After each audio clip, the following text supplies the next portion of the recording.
Hi everyone, it's Lady Mystic. I'm here to do a video today on the starting of a new journey into pagan, witchcraft, Wiccan, whatever it is that you're deciding you're wanting to go into, and to let you know you're not alone and that you have plenty of people around that will talk to you, and there's many things that you could read and do. And I do have a guest today, and her name is Lucy, and she's my sis. There's no pictures of her. You're just going to hear her talking because she's one of those that doesn't want her face on cam. So I'll just, she's got a big old smile on her face. So it'll just be me today. So to start out with, starting this journey is a lifetime, a commitment. It's not just something that you can jump into or snap your fingers and ask one of us to make you into that. This is something that you have to work really hard at. It's something that you have to study. It's something that you have to commit to because it's not something that is quick. Also, you have to be willing to sacrifice a lot because others may judge you, even though, I do a lot of preaching on the subject. A lot of people may question what you're doing, especially family, especially friends that don't understand what you're doing. But if this is your calling and this is something that you want to do, you have to make up your mind and be confident and be prepared to have to sacrifice a lot of different things to be able to walk your journey. It's sad, but it's true. So the first way that I'm going to go into this is, one, I want to talk about this book, and I'm going to just show it to you because you do not have to spend a lot of money. You can be a witch on a shoestring, which means you do not have to use what is necessarily bought from the store, or go out and get a stick out of nature. You can use things around your home that you already have. You do not have to spend a fortune on different things to do this. Now, the only thing I would suggest that you spend some money on are books, and the reason for that is because you're going to want to refer back to them after you've studied for a while, after you've got into a few things. Also, something else that I would tell you to invest in, and that's up to you, are a book that you can write in. I don't think this one's got any writing, so I'll show it to you. But this is something that you can, write your daily things on, things you're learning, and this will be called your Book of Shadows. Now, you don't have to go spend a lot of money on one of these. You can get a notebook with a binder, and you can have two different kinds. You can have an internet Book of Shadows that you can print things off the internet, and that's fine. And you can have one that you write. I will give a suggestion that you do a lot of writing, because the more you write, the more you learn, and the more you learn, the less you'll question how you feel. That's two of the things that I would suggest that you invest in are books and something for you to write in. I use colored pens and pencils. The only thing is that if you get a Book of Shadows like the one I pulled you up, colored pencils will not work. You ever try to use colored pencils, Lucy? Yes. In your book, it doesn't work, does it? No. No. You cannot write. You cannot write on parchment paper with colored pencils. But you can with gel pens. But you can with gel pens. Hopefully you can hear her. I can turn her up just a little. Let me see if I can find the turn up thingy. Okay, but anyway, still need ink pens. You can use color pens. I use the gel pens, and I love them. So that way, different things that I'm writing down are different colors. So when I'm ready to refer back to those, you can find it much easier. Okay, something else that I wanted to show you if you're just starting out and you have a lot of different questions. I am not Wiccan, but I have studied Wiccan, and I have studied paganism, and I have studied witch, and I have studied druid and nature and native. But this book, I don't know if you ever read this book, Lucy. Ever read this? Lucy froze. Go figure. Maybe she'll come back in a minute. But anyway, This book really has a lot of information and will really give you a lot of answers to your questions. Now, just because you read about Wiccan does not mean that's the path or the journey that you have to take. There are a lot of rules that Wiccans live by that some of us, including me, are unable to live by. I cannot live by the rules, so I am a pagan witch, and but it's something to look into. This is a really good book. Have you ever read this book? No. Okay, Lucy's never read this book. This book I found when I started coming from the dark into the light, and I'm unable to really follow the Wiccan rules and regulations because I do not do rules well. But it is something that has a lot of answers and a lot of different things in it that will help you out. Also, this is another book. I know my sis has read this book. Yes. Yes, this one is Scott Cunningham is one of the easiest authors to follow. He's very descriptive and very easy to follow. Some of the other ones are more in depth and more in just too much explanation. They're hard to follow. So when you're first starting out, the best way to go is the easiest to comprehend. Those are the few couple books that I have that I pulled up. I have a whole library, which I will get into as we do this these lessons. Let me see what Lucy would like to say. Anything you want to insight over here? Sure, there's a difference between Wicca, pagan, and being a witch. And being either, there are many paths on each one. I'm not Wiccan because I do not believe in the rule of harm none.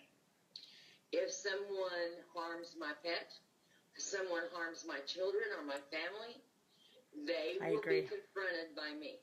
I do not go by the harm none. I don't harm none intentionally. But if someone was to hurt my cat or my dog or my children, they will feel the wrath of me. And that's something you have to decide for yourself. Agreed. You cannot be and follow a certain path if it doesn't really resonate with you. You don't feel it, you don't agree with it, then don't do it. Agreed. I agree. I'm like her. I can't follow the rules, and there are many. I do there think are no rules really in witchcraft. You do what you will, as you will. Exactly. But it's got to be a belief and an intent that that's what you really want to do. Agreed. And there are repercussions. With every action, there is a reaction. So if there's something that you question if you should or should not do,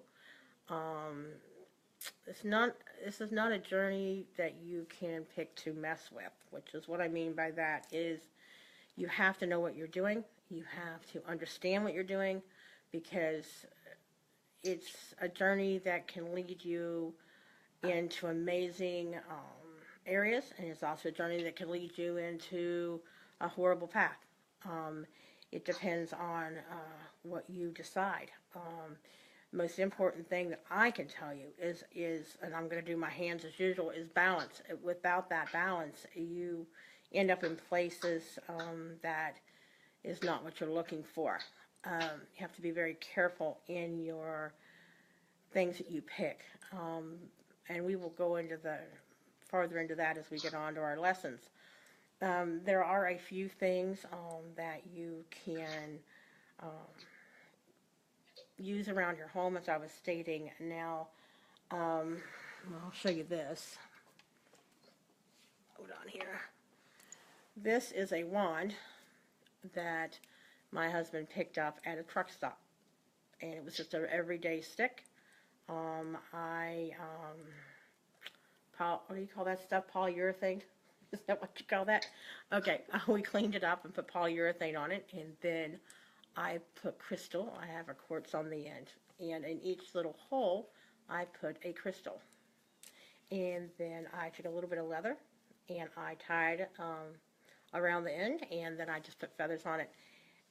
Very cheaply made. And I'll tell you, I didn't spend very much making this at all. You can go out and just get something out of the woods and not put anything on it. it's not where you get it from or what you do with it. Or what it looks like for that matter. It's the intent that you put on it. And that is the important thing that you learn. I mean, I'll tell you, this is the most exciting thing. I had so much fun making this wand. But Lucy said when she first started out, she just used a regular stick from outside. And you will find with, especially witches, we use nature going on and everything we do. You'll catch me out walking around in my yard picking up sticks or rocks or leaves or acorns to send to sis. But you can use things you can find around your own home. All right, also, you need incense. This is just a certain kind I like because it smells amazing. You'll need an incense burner. You can use a can, well, nowadays they really don't use cans like they used to, but I was going to say use a coffee can, but now the coffee cans are plastic. So use a can of vegetables. I use a cat food can because it's smaller. Uh-huh. And it's our tuna can or anything like that. Mm-hmm. I clean it up, and sometimes I do paint it. Well, this is from my beginnings, not now, but I take a little tuna can, and every incense or whatever, even if I don't have one, I make one. You have in your kitchen, you have cinnamon, you have allspice, you have thyme, you have sage for when you're cooking, and you have basil, and those are the practical things that we keep in our kitchen at all times. Which came from. And so if you don't have to spend a lot of money, if you'll look around your home, you have enough.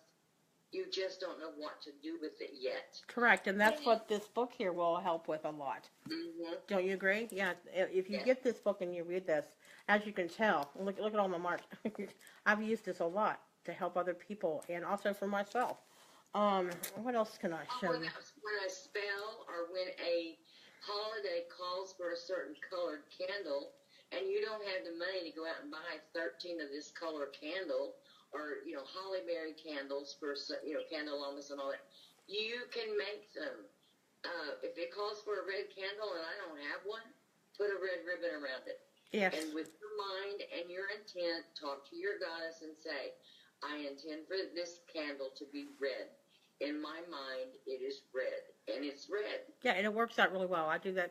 Sometimes we have to do that when we run out of things, and darn, it snuck up on us, or don't have time to go get one. Also, you may need a feather. It's just an everyday feather. It's amazing what you can find in nature. You have to be careful, though, because some of those things are illegal.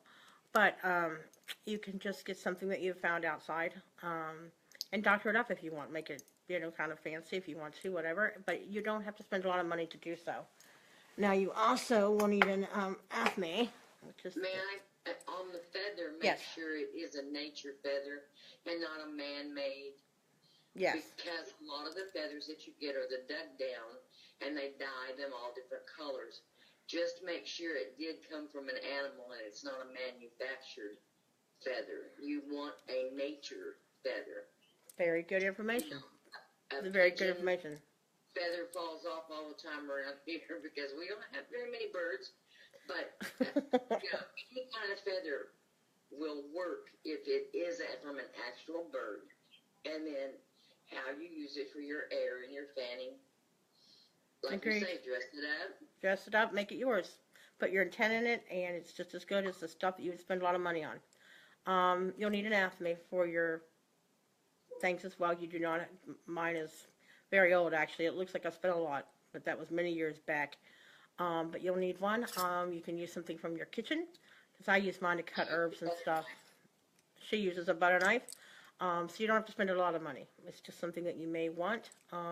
It's not really the tools that you have, that you buy that will make your craft. It's what you use and what's in your mind and the intent that you put in what you're using. And that's something that starting out, us older ones, not that I'll say we're old. Well, maybe I should put that, we are old. but well, yeah, but not a lot. Anyway. But also, you're going to need a goddess candle and a god candle. Now, You do not have to go spend a lot of money. You can use whatever candle that you have. You put your intent in that, and you say that's what it's going to be, and that's what it'll be. But anyway, this is the ones that I've, and these things are probably, I don't even know, years. And years and years and years old. Now, also, something that is very important. Let me grab this over here. You will need a goblet, which you, as you can tell, mine is very, very old. Look how old that little thing is. But you don't have to use one that you purchase. You can use a cup out of your kitchen. I used a goblet that came out of oatmeal years ago. See? It's a big goblet, and I use it as my water or my intent. And I just, when in Deborah's book, she will tell you how to rededicate. Okay, so I'm saying instead of a chalice, I use this goblet as my chalice. This Yes. goblet represents my goblet, And that's in this book. Mm-hmm. Some of it. Some of it. A lot of it you may get from us. Right. But, you know, you just you read. And what you can't find an answer to, ask. There's many people that will help you. You don't need a bell. But, again, you do not have to go out and spend a lot of money on it. You can use something that you have around your house that you already have on your mantle. You don't have to have a special one just because. You can use what you already have around your house. Okay, let me see what else we have over here. I am lucky that my cat is in the bedroom because I don't have to worry about what she's doing. Okay, Lucy was discussing what we use to put sea salt and water in. These are bowls that I got from Goodwill. I think I spent 5 cents on both. But these are what I use. You do not have to go and spend a lot of money and use expensive things to follow this path. You really don't need to do that. Lucy, what do you use for your bowl and water? I have some bowls, you know, the little pudding cooking bowls from Pyrex from made years and Oh, years yeah, ago. that's a good idea. You know, and I just use them. So, as They're the food bowls. they're the what bowls? The fruit bowls? Like the little Yeah. ice cream ones? I remember those little ice cream ones. Yeah, okay. Yeah, and you don't have to spend a lot of money. You can just use what you already have around your house. And now you're going to need a cauldron. Now, the cauldrons, if you purchase one, are expensive. Are they not? They are Yes. not cheap. They're probably one of the most expensive things that you can buy. And you're going to need a pentagram to put under your cauldron. I use one under mine all the time. Now, you don't have to go out and buy a cauldron. But whatever you decide to burn your candles and your herbs and your spells in, you need to make sure that it is fireproof because you're going to be doing a lot of that. I burn bay leaves daily. But that is something that if you decide that you want, you will need to spend money to get that because those are expensive. I'm trying to think where I've gotten mine. I've gotten mine everywhere from Goodwill to Amazon to flea markets. Where did you get your cauldron from? Hand-me-downs from relatives. I have a little bitty, it looks like a skillet, cast iron skillet, but it was an ashtray. I cleaned it up. It sits on top of my pentagram. My pentagram is homemade. My first one was. I made it out of popsicle sticks and then painted it and put a ribbon on it. How cool, good idea is that? Yeah, And then I Lucy's really into crafts. So it's not like I went out and bought it. It's something that was just handed down and nobody wanted. I cleaned it up and it's cast iron. Therefore, it's fireproof. And I burn a lot of things in it. It's There you on go. my outside altar, my rock altar outside. There you go. So you don't have to spend a lot of money to do this. Now, something else that you will need, and mine's kind of beat up, but this is sage. I use it, I can't even tell you, to cleanse my home, to get rid of negative energy, to expel things around that shouldn't have followed me home. You're going to need something to put it in. This is an abalone shell. Abalone. She's always correcting my spelling. Anyway, abalone. But you do not have to have one of these to use sage. Just have a fire-resistant container that you're going to catch your droppings in because it gets very hot. And you could carry your cauldron around. Like, that's where my skillet comes in very handy. True. When I'm doing anything that's fireproof, you can use it to catch your ashes. Just make sure that you have it available and you're following it with it, so that when the sparks drop, And they will you're drop. not burning your house down. Yes, literally. And this is the stand that it comes on, and they normally come together. I don't think I've ever seen them apart, but they normally come together. But I will tell you, I got one for Christmas that did not have one, and I found this at Goodwill. So it's amazing what you can find at Goodwill. Oops, watch me break something as I'm talking to you. Okay. You also need a feather to put the smoke around. Now, as I tell people at the shop, you do not have to go get an expensive feather. You can use a newspaper, you can use a magazine, you can use your hand. You do not have to spend a lot of money to get these things. When you're starting out, you really don't want to spend a lot of money. Now, something I would suggest that you do spend money on, and this is my thing, crystals. What do you say? You just need them. This one's an amethyst. It helps calming and soothing. This is a green garnet. So it's up to you what you want to get. My sis has crystals, so rocks, you don't even know. I don't have near as many as she does, but Craig says I'm starting to need my own area in the woods to keep all my stuff in. But you will need to spend money on crystals. You do need to be careful on where you go, because some places are highly priced, some places are not. I tell everyone that if you're going to order in bulk, go ahead and order off of a place online. I use Amazon sometimes, but if you're going to do the single stones, and you want to be able to feel them, because each crystal has its own vibration. You know, so that's something else that we'll go into later on and discuss the vibrations, and I'll do a thing on crystals and trees and the earth and so on and so forth. Is there anything else you want to add in there that I'm forgetting? Well, in the basic beginnings, you want a protective stone. So use like black tourmaline or get you and black obsidian. And you can usually, depending on the area you live in, you can usually find them in the forest. Literally, here we have a road that I go out and pick up buckets full of Apache tears because they're a natural stone here. Jasper is a protective stone.